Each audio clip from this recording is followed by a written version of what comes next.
on to A minor arpeggio.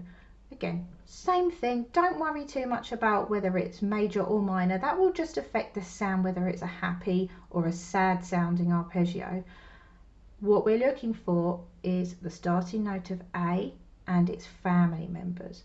So we're going to go up one from right hand G major, so we take ourselves to A, and then we're looking for the family. So A, we then have C, and we then have E. And if I play you this triad, you hear it has that sad kind of quality, but the fingers and the spread out position is exactly the same as it was in G major.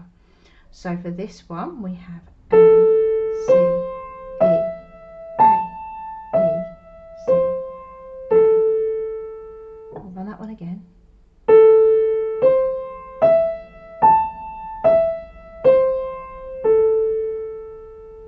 This time we're going to go a little bit faster, and we're going to put the dynamics in as well.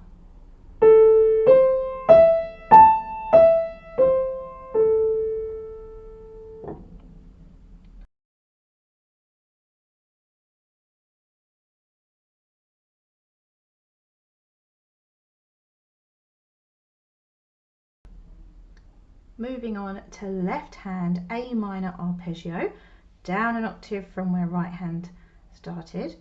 Little finger is going to go on, and fourth finger again isn't going to be played in this one. So we're going to look for the family first, A, C, E, and give this a slow go.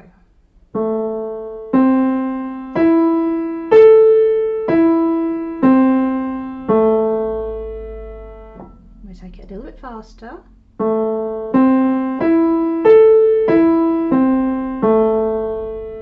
And then with the dynamics.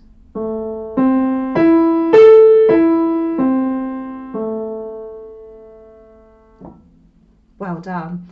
One of the pieces of advice I can give you with arpeggios is actually to do with before you even start it, particularly if you are doing this for an exam and on the day you're feeling a little bit nervous, which is perfectly natural, and I actually think is a good thing in some ways. It means that you care about what you're doing. With an arpeggio, I would cover the first three notes. Don't worry about that last one. I realise that that last one can be a stretch for a lot of people. So if you're able to cover the first three notes, that gives you most of your arpeggio already. And something that a lot of people are very guilty of in exams is actually just rushing straight into their scale or their arpeggio before they've even really thought about what they're doing.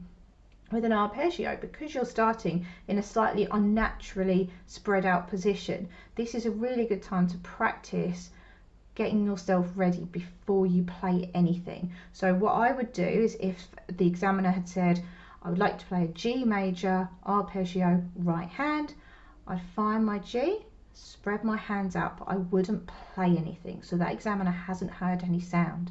It's just a preparation thing. And the more you practice this at home, it can actually act as a very calming mechanism when you get into your exam. It's something that your brain will say, oh, I know what to do here, get my hands in place. It's the same in sports, where quite often people will have a little ritual that they do just before they play sports or go into a match.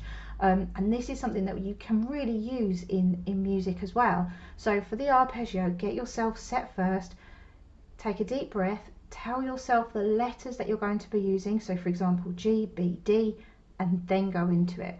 I realised that at grade 1 this is only a 1 octave arpeggio, so you can't go too far wrong if you've prepared well enough, but actually that little bit of preparation can take you through the 2 octaves and even further arpeggios that you get in the later grades.